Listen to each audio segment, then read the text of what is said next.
আলহামদুলিল্লাহ, খাওয়া দাওয়া শেষ, আবার একটু পানি খেয়ে নেই। আরে ছেলেটি খালি গায়ে হাঁটতেছে। দেখলাম তো এইদিকে আসলো। ও ওই যে দেখা গেল। ইস, এই শীতের মধ্যে শুধু একটা চাদর গায়ে দিয়ে বসে আছে।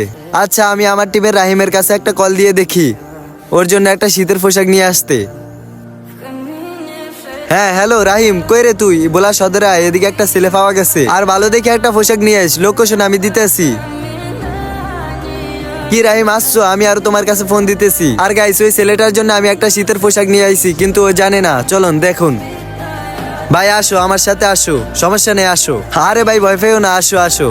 দেখো, তোমার জন্য একটা শীতের গিফট নিয়ে আসলাম। দেখতেছি তুমি শুধু চাদর গায়ে দিয়ে আসো, সেজন্য এই শীতের পোশাকটা তোমার জন্য নিয়ে আসলাম। এটা পেয়ে কি তুমি খুশি আছো? যদি খুশি হয়ে থাকো তাহলে বন্ধুদেরকে বলো চ্যানেলটিকে সাবস্ক্রাইব করে দিতে।